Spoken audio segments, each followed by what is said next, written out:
Bienvenido a un nuevo podcast desde Montevideo, Uruguay, un espacio para crecer y recibir palabra de Dios. Que este mensaje sea de bendición y edificación para tu vida. Dios tiene algo especial para ti. Muy bien. 1 Corintios 15, 17, voy a tomar como base aquí esta palabra que nos da la Escritura y dice: y si Cristo no resucitó, vuestra fe es vana. Y aún estáis en vuestros pecados. Mire usted, hay algo acá interesante que tenemos que intentar poder entender más en profundidad. Porque si bien está la cruz, la sangrienta cruz romana, pero acá nos dice que si Cristo no resucitó este primer día de la semana, vuestra fe es vana. Y todavía están en sus pecados. Así que, hermanos, vamos a meditar en la sangre del Señor, la sangre de Jesús, que se derramó como una semilla, que dio fruto al tercer día. Y por ahí vamos a ir trabajando, por ahí vamos a ir mirando en profundidad algunos detalles de la palabra de Dios para que podamos comprender realmente lo que significa este día, lo que significa lo que Jesús hizo por cada uno de nosotros. Y vamos a encontrar por lo menos en esta palabra 7 lugares donde fue derramada la sangre de Cristo. 7. Y vamos a ver qué significado tiene esto para nuestras vidas. Si bien usted ya ha escuchado de las 7 palabras o las 7 frases que el Señor pronunció estando en la cruz. Yo he escuchado varios mensajes de eso. Y están todos claros, si usted los estudia en los 4 evangelios, y están bien definidos las 7 frases que el Señor pronunció estando allí. La primera, por ejemplo, fue: Padre, perdónalos porque no saben lo que hacen. Primera. La segunda fue: de cierto te digo que hoy estarás conmigo en el paraíso, diciéndoselo al ladrón que estaba colgado allí junto al Señor, a uno de ellos. En tercer lugar, tenemos mujer, ahí está tu hijo, ahí está tu madre, hablando con Juan. El Señor, siendo el mayor, el hijo primogénito de la familia, encargó el cuidado de su madre al discípulo amado, a Juan. No Juan el Bautista, no confundamos, hermano. Es Juan el discípulo amado. Amén. Es otro Juan. Amén. Después tenemos en cuarto lugar: Dios mío, ¿por qué me has desamparado? Y ustedes lo conocen, ¿eh? Amén. Cada uno de estos pasajes son muy conocidos. En quinto lugar tenemos: tengo sed. Sexto: consumado es. Y por último, el Señor dijo: Padre, en tus manos encomiendo mi espíritu. Entonces, ahí vemos, hermanos, cómo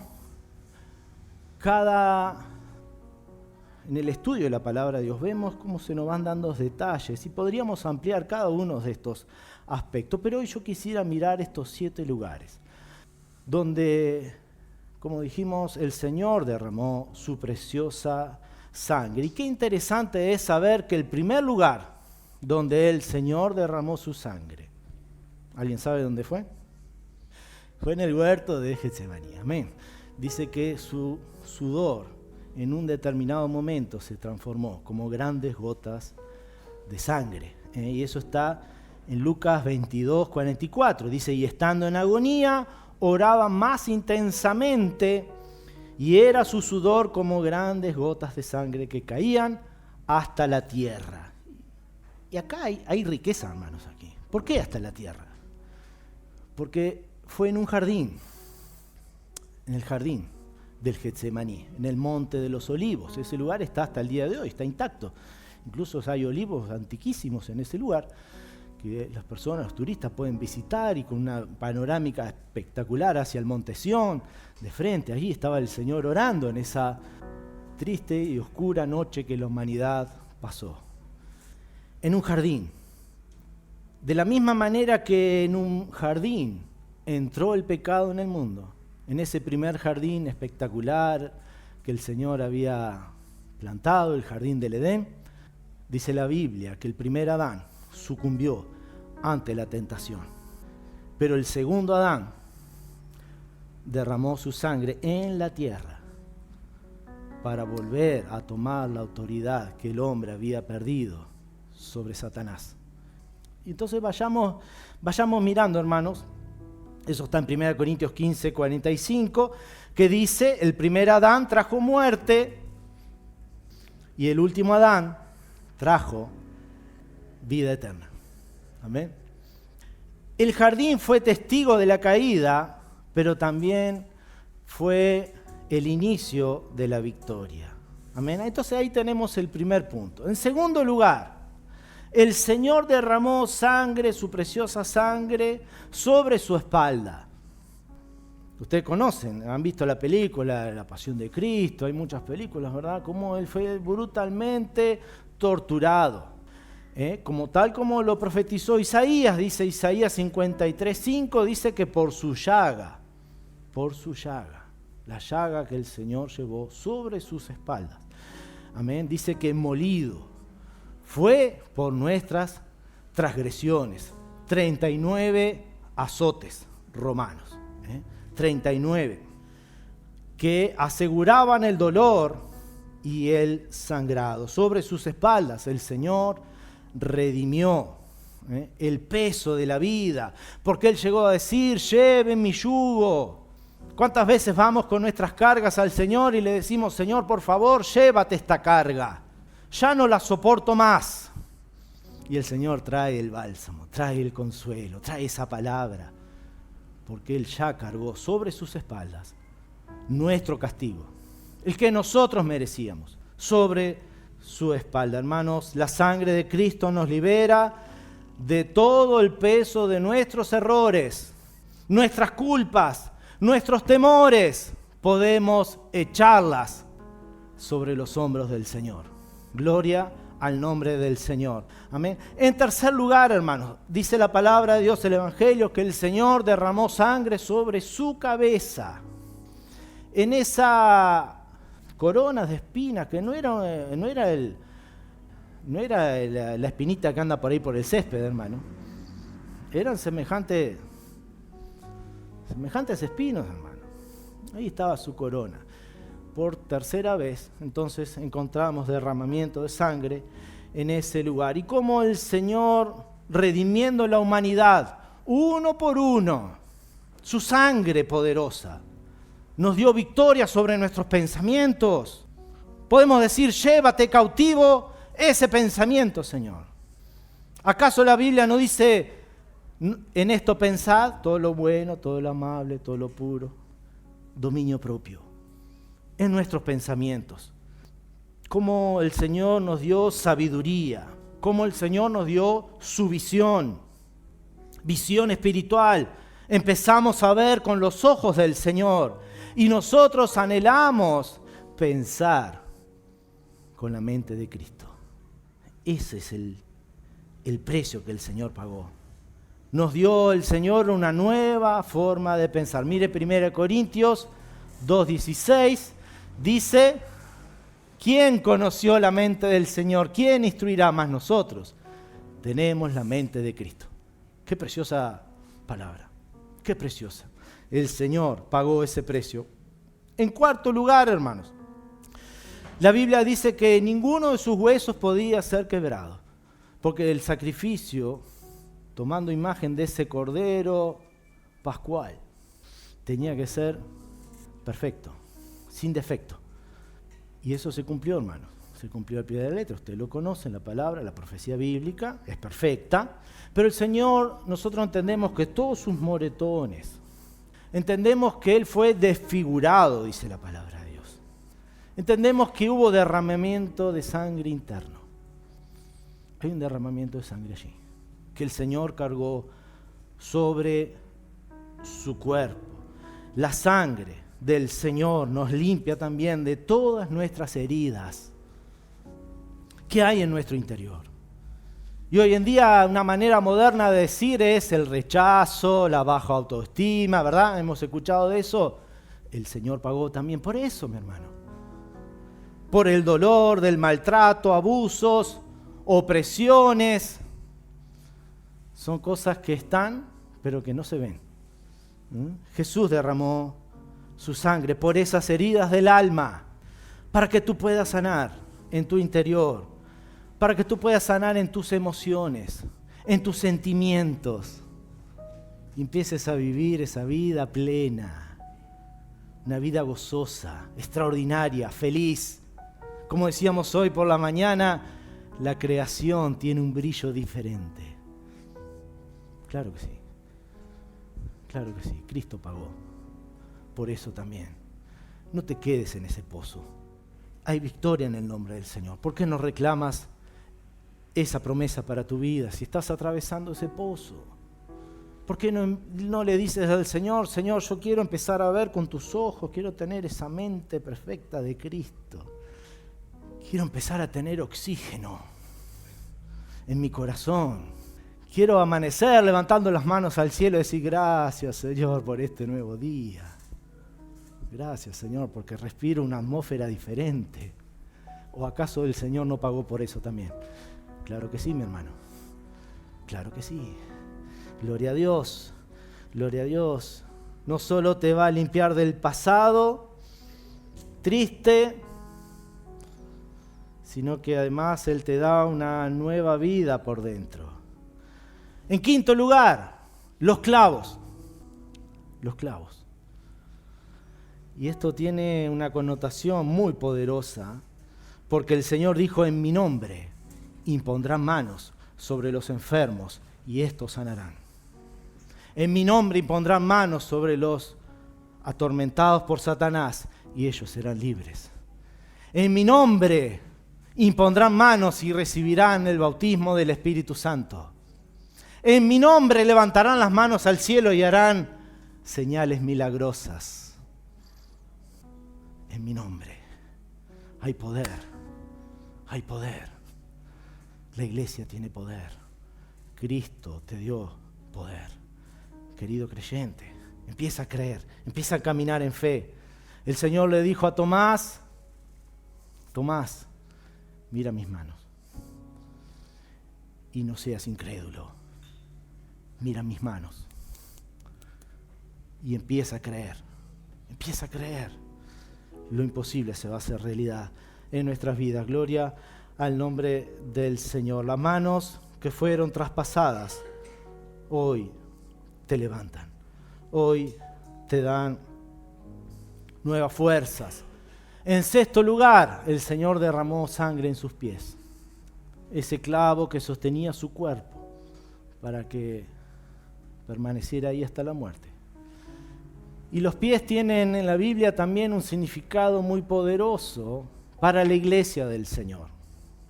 Porque la Biblia dice calzado los pies con el Evangelio de la paz. El Señor también nos dijo vayan hasta los confines de la tierra, hasta el fin del mundo. También el Señor dijo yo estaré con vosotros todos los días, Mateo 28:20. Donde tú vayas. Ahí está la sangre del Señor. Y nosotros, la iglesia, tenemos un caminar que está ungido con un propósito divino. Cada vez que avanzamos en el nombre del Señor, cada vez que decidimos creerle al Señor, llevar adelante la gran comisión, eso tiene el respaldo de la sangre de Cristo. Puedes tener expectativas. Decir, Señor, yo voy a la iglesia, pero voy con expectativa. Voy a ir al ministerio que tú me has encomendado y tengo expectativa. Voy a ir a la célula, voy a hacer el discipulado, voy a ir a las damas, a los varones, a donde sea. Yo voy a estar activo porque hay bendición en mis pies. Y por último lugar, su costado. Ese soldado que atravesó su costado y todos conocemos que inmediatamente dice que salió agua y sangre. Agua y sangre. El Señor, hermanos, derramó hasta la última gota de su cuerpo. Mire qué precioso que es la palabra de Dios. Mire qué extraordinario que es poder mirar, hermanos, todo todos estos detalles que nos dan los evangelios, porque el agua simboliza el nacimiento de la iglesia. Usted sabe cuando usted se añade al cuerpo de Cristo, a la iglesia, es a través del bautismo, mi hermano. Pero evidentemente, hermanos, que es el dolor de su corazón, lo que el Señor cargó sobre su cuerpo, hermanos, y cómo la sangre de Cristo nos limpia, amén, de todo pecado, de esa vieja naturaleza pecaminosa, como el Señor lo hizo por amor. ¿Has lavado tu vida de todo pecado? ¿Tienes nuevas vestiduras blancas? Tal como nos muestra el Apocalipsis, esa novia preparada, resplandeciente, perfecta, pura, hermosa. Ahí está la sangre, juntamente con agua, que nos limpia de toda nuestra maldad. Gloria a Dios. Hermanos, sin la resurrección, la cruz sería solamente una historia trágica. Pero Cristo resucitó y con Él su sangre cobró poder eterno. Porque nos limpia, nos restaura, nos da vida nueva, nos da autoridad, nos da propósito. Cada vez que nos acercamos a la cruz, luego saldremos con poder de la tumba, de la muerte. La sangre nos limpia, la resurrección nos levanta para sanidad, para liberación emocional, para entrega completa y para recibir la nueva vida en Cristo. Recuerdo, hermanos, aquellos años que viví a orillas del mar Mediterráneo, varios años fueron, junto a mis padres y mi hermana. En una oportunidad fuimos a la montaña a ayudar en el proceso de extracción del aceite de oliva. Son pueblos milenarios aquellos, hermanos, en el sur de Italia, donde aún conservan esas tradiciones, esas viejas tradiciones, donde todo es una tierra muy propicia para el crecimiento de los olivares, y ellos ponen como grandes lienzos debajo, así que aprovechan cada aceitunita que cae ahí y cae en un canasto. Yo lo viví con mis propios ojos. Y cuando llega el tiempo de la cosecha, el tiempo de la producción de ese aceite de oliva tan exquisito, tan preciado, porque el sol allí cerquita del desierto del Sahara hay un clima idóneo para la maduración de las frutas. Y yo recuerdo que en aquel molino donde había un burrito propio de montañas, hermano, lugares rocosos, suelos áridos, esos animales son ideales para llevar carga ahí, y movían allí una gran piedra redonda, había un surco hecho, recuerdo, donde aquellos agricultores tiraban allí baldes llenos con aceitunas en su óptima maduración, y salía, hermanos, en un recipiente el aceite puro de oliva. Vieron que aquí es carísimo, ¿no? Es bastante caro. Es exquisito, usted le pone un poquito a la ensalada y queda espectacular. Queda un sabor especial.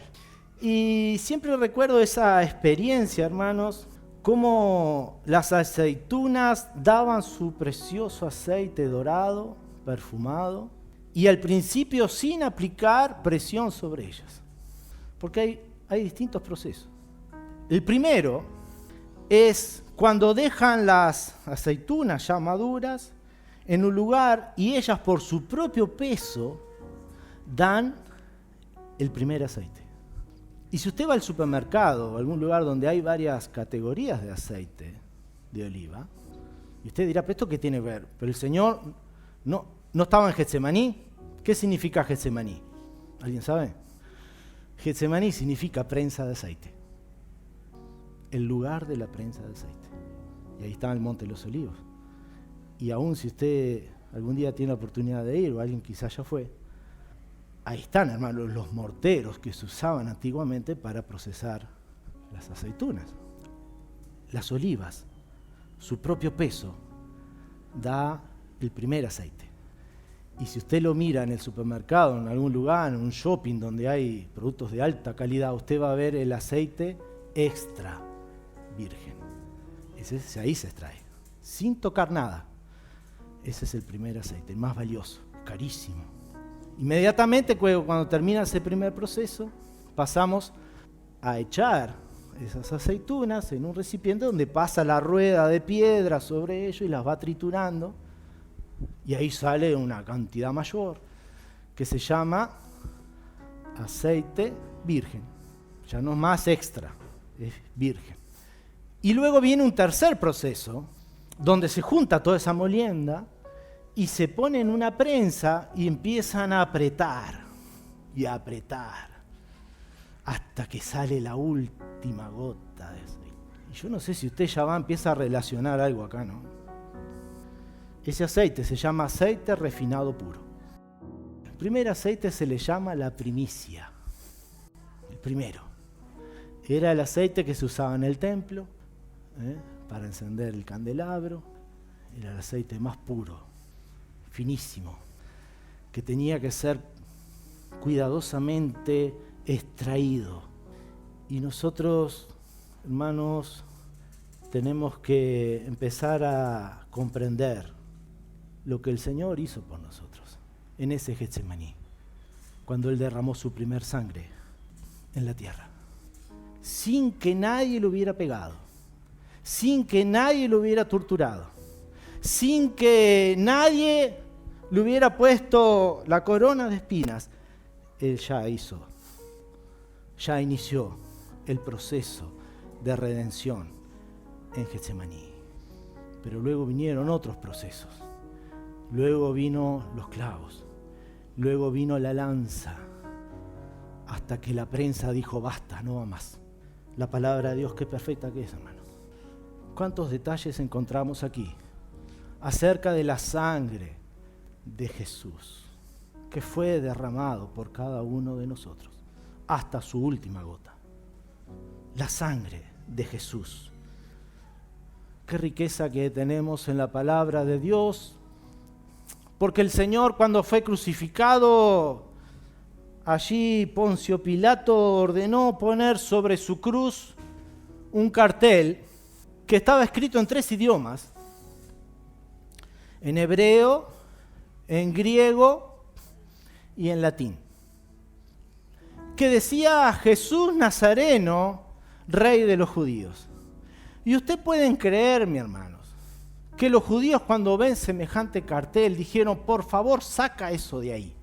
Quisieron cambiar, porque resulta que cada inicial de esas 4 palabras, si usted toma en el hebreo las 4 iniciales, usted tiene el nombre de Dios.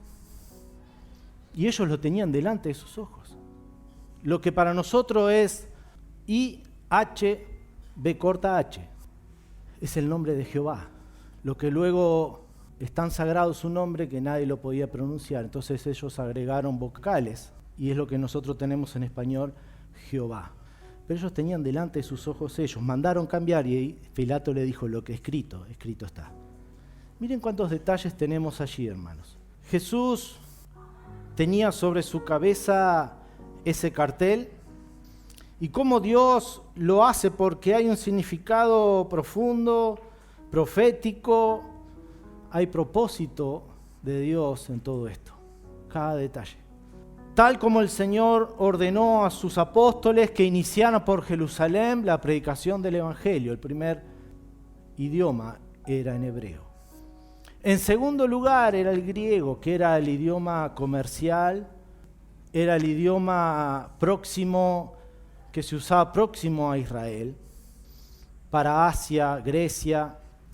Y en tercer lugar, el latín, que era el idioma de los romanos, el idioma oficial. Y de esa manera el Señor encomendó a su iglesia, dice, comenzando por Jerusalén. El mismo Señor dijo en Juan 4:22, la salvación viene por los judíos. Y ahí esa primera descripción, escrita en hebreo, nos marca el propósito de la iglesia, mis hermanos. Me seréis testigos en Jerusalén. Hechos 1:8. Inmediatamente la iglesia tenía que seguir hacia la región de Asia Menor hacia Grecia, como lo hemos estudiado hace un tiempo atrás, en Macedonia, lo que se llamaba Macedonia en aquel momento. Y ese idioma facilitó la expansión del Evangelio porque era un idioma muy conocido, un idioma moderno, podríamos decir. Era el idioma del mundo gentil. Y aquí vemos cómo se cumple en toda Judea y Samaria, los lugares próximos a Jerusalén. Y como decíamos, el latín representa el poder político, militar, dominante del mundo, de ese mundo actual. Y eso nos habla de la expansión del Evangelio hasta los confines de la tierra. La iglesia primitiva alcanzó Roma, centro del mundo occidental de ese tiempo, y desde allí el Evangelio se extendería hacia Europa, África y más allá. Estas lenguas no solo representan regiones, sino que son puertas de acceso culturales y lingüísticas para que el Evangelio avance sin barreras, proclamando un reino global y eterno. Lo que comenzó en un madero, fuera de Jerusalén, terminó afectando todo el mundo. Todo el mundo. En ese mismo lugar estaban crucificados 3. En medio de ellos estaba el Señor, que fue contado entre malhechores. A ellos lo crucificaron sus crímenes, al Señor los nuestros. La sangre nos da victoria total sobre el pecado, sobre la enfermedad, sobre el dolor, sobre la culpa, sobre el rechazo, la confusión, la muerte y el infierno. La sangre del Señor, el arma más poderosa del cielo. Con ella se selló el nuevo pacto. Con ella se abrió un camino al Padre. Con ella se derrumbó el muro de separación entre Dios y la humanidad, llamando a los hijos pródigos, limpiando al pecador arrepentido, restaurando al quebrantado, liberando al oprimido. La cruz no fue el final. La resurrección fue el sello eterno de esa victoria. Hebreos 10:12 dice: pero Cristo, habiendo ofrecido una vez y para siempre un solo sacrificio por los pecados, se ha sentado a la diestra de Dios. Hermanos, hoy la sangre de Jesús sigue hablando. Quedó en la tierra, hermanos. Ahí quedó. En ella encontramos perdón. En ella está nuestra restauración. Está el propósito que estaba sobre esa cruz. Está el propósito en esos 3 idiomas, tal como la historia lo comprueba. Querido hermano en Cristo, no estás destinado a quedarte en el pasado. No estás destinado al dolor o a la tumba. Estás llamado a levantarte en el poder de la resurrección del Señor. En el poder. Que su sangre te limpie. Que su espíritu te llene. Que su propósito te guíe. Ese último idioma era el latín, dijimos, ¿no? ¿Acaso nosotros no somos latinos? No provenimos la mayoría de España, Italia. Hay un cumplimiento aquí, hermanos. Un cumplimiento precioso de la palabra de Dios. Hay palabras proféticas que nos muestran el verdadero significado, hermanos. ¿Acaso no estamos en la capital más austral de América? Pero estamos lejos, mi hermano. El último idioma estaba en latín, mi hermano. Y el Señor dijo, vayan hasta los confines de la tierra. ¿Cómo se van cerrando los ciclos? Y decíamos el domingo pasado, para aquellos que no estuvieron, se lo perdieron, el regreso del Señor es inminente, mi hermano. Es inminente. No queda nada. No queda nada. El cartel lo marcó, mi hermano. Hebreo, griego y latín. Ahí está. Se conquistó el mundo, luego vino América y el Evangelio llega. Ha llegado. Amén. El Señor vuelve por una iglesia gloriosa, una iglesia que ha sido redimida por su sangre. Yo espero que puedas meditar en esta palabra, puedas darle valor a lo que el Señor hizo en esta semana que hemos pasado, puedas darle valor cómo Él cumplió cada punto, cada detalle, hermanos. Cómo Él pasó por esa prensa, por amor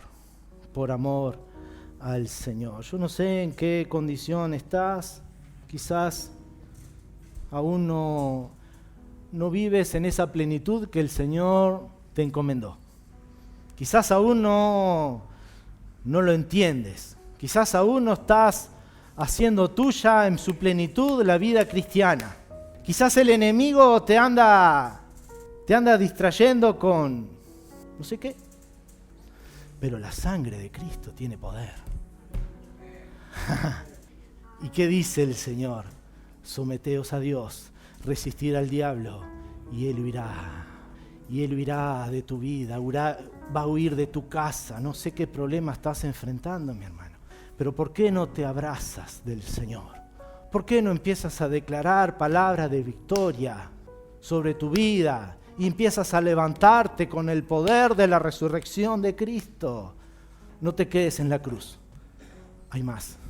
¿Cómo comenzábamos hoy el pasaje de 1 Corintios? Y si Cristo no resucitó, vuestra fe es en vano y aún estás en tu pecado. La resurrección de Cristo es el sello. Es el sello. Gloria, gloria a Dios. ¿Será el día más importante para el cristianismo hoy? ¿Qué le parece? Amén. ¿Por qué no te pones de pie en el nombre del Señor? Gracias por acompañarnos en este tiempo de reflexión y aprendizaje en la palabra de Dios. Esperamos que este mensaje haya sido de bendición para tu vida. Te invitamos a seguirnos en nuestras redes sociales y a compartir este contenido con quienes lo necesiten. Juntos seguiremos creciendo en la fe. Dios te bendiga.